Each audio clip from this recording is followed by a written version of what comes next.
अब यहाँ आप देखें, ये आपका गॉल ब्लैडर, ये नीचे की तरफ लटका हुआ, वहां पीछे आपने देखा, यहाँ ये इसका दूसरा पोर्शन बिना लीवर के दिखा रहे हैं। तो ये जुड़ा होता है, ऊपर तो लीवर से जुड़ा है। ये दो तरह की नलियां आप देख रहे हैं, आगे और भी चित्र दिखाऊंगा। और नीचे ये आपकी छोटी आंत से जुड़ा हुआ है। आपका डॉक्टर आपको कहता है कि इसमें तो रास्ता नहीं है, लेकिन आप पलट कर सवाल नहीं पूछते कि डॉक्टर साहब आप ये बताएं, अगर इसमें रास्ता ही नहीं है तो ये स्टोन इसमें गए कैसे? जो चीज जा सकती है अंदर, तो निश्चित रूप से उसके निकलने की भी पूरी पूरी उतनी ही संभावना है। या तो जाएगी नहीं, जाने का भी रास्ता बंद होना चाहिए, तो निकलेगी नहीं, हम भी हार मान लेते। सिर्फ एकमात्र इस बात ने हमें प्रेरित किया कि इसमें एक रास्ता है जिससे स्टोन का चूरा अंदर जाता है।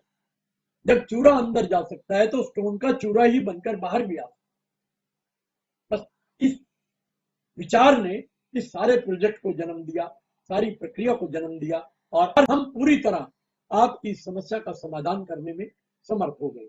ये सब हुआ प्रभु कृपा से।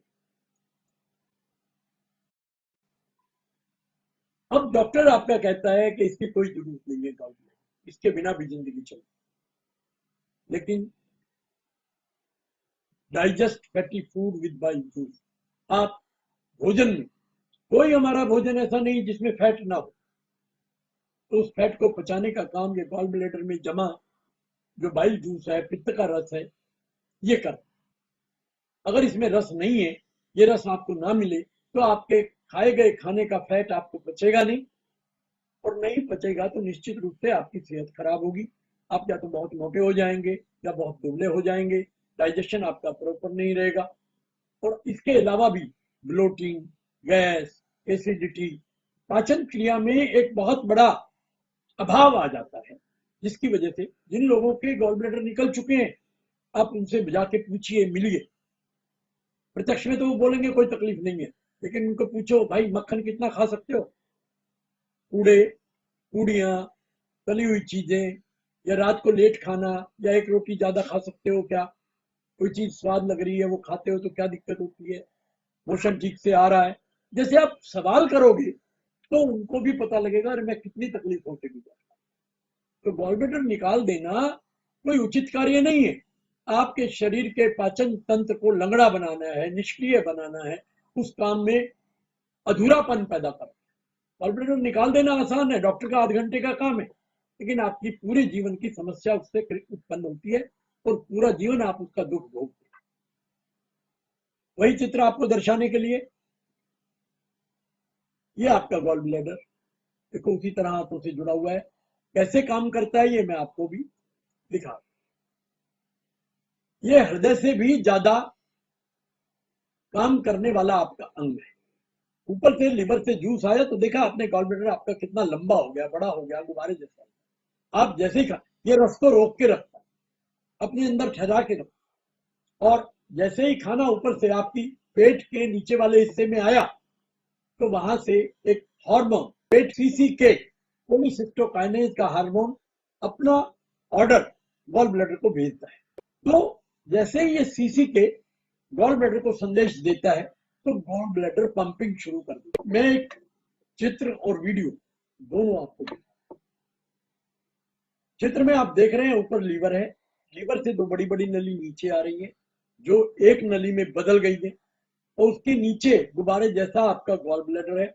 उसकी तरफ जाती हुई गुब्बारे का जो मुंह है वो उस नली से जुड़ा हुआ है, और वही नली नीचे की तरफ आ रही है, और आपके पेट के बिल्कुल नीचे वाली आंत में, जिसको डोडिनम बोलते हैं, वहां पे जुड़ गई। इस चित्र से आपको अपने अंदर की लीवर, गॉल ब्लैडर और पेट से इसका कैसे संबंध है, ये चित्र बिल्कुल क्लियर हो रहा है। इस वीडियो, अब इसका वीडियो मैं आपको जो दिखा रहा हूँ वो बताएगा कि इतना इंपॉर्टेंट काम आपके शरीर में ये गॉल ब्लैडर करता है कि निश्चित रूप से आप उससे अपरिचित हैं और उसके मूल्य को नहीं समझ पाते। ये वीडियो मैं आपको इसलिए दिखा रहा हूँ ताकि इसकी जो बहुमूल्य प्रकृति का गुण है वो आपको समझ पाए। ये चित्र देखें, देखिए, ध्यान रखिएगा, ऊपर से लीवर से ग्रीन कलर का बाइल जूस आपके नीचे की तरफ आ रहा है, जिससे कि गुब्बारा आपका फुल हो गया, और ये पंप करके अपना जूस नीचे की तरफ नली में, आपकी पेट की आंत में, पेट के अंतिम हिस्से से नीचे लटकी हुई आंत,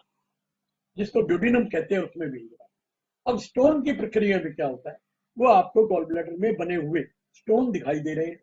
कोई स्टोन ऊपर उठ के अगर नली के मुंह पे चला जाता है तो आपका गॉल ब्लैडर पंप नहीं करता, और इसी अवस्था में लोगों को दर्द होता। अन्यथा गॉल ब्लैडर स्टोन से कोई दर्द कभी किसी को नहीं होता, और इसकी भी संभावना रहती है।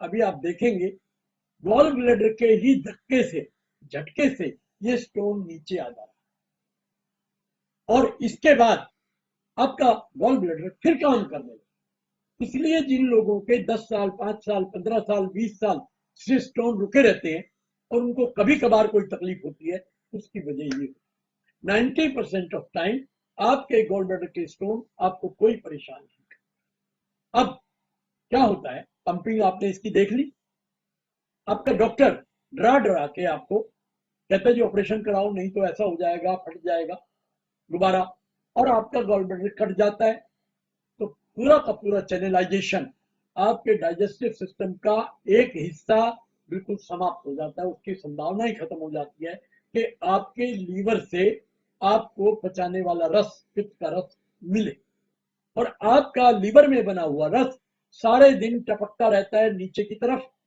जिसका कोई यूज नहीं। जैसे कि मान ले आपकी छत पे रखी हुई टंकी का जो पाइप नीचे आ रहा है, उसकी टूटी लीक कर रही है, तो आपकी टंकी में भरा हुआ पानी व्यर्थ। इसी तरह आपके लीवर में जो जूस बन रहा है, पित्त का रस का निर्माण होता है, वो इस सीधी नली के कारण नीचे जाया जाता है। इसलिए gall bladder stone, gall bladder का जो ऑपरेशन कराते हैं, उनको एसिडिटी बनना, बदहजमी रहना, गैस बनना, खाने का ठीक से ना पचना, कभी लूज मोशन, कभी कॉन्स्टिपेशन, अनेक प्रकार के उदर रोग, पेट के रोग इस जूस के टपकते रहने की वजह से उनको होता है।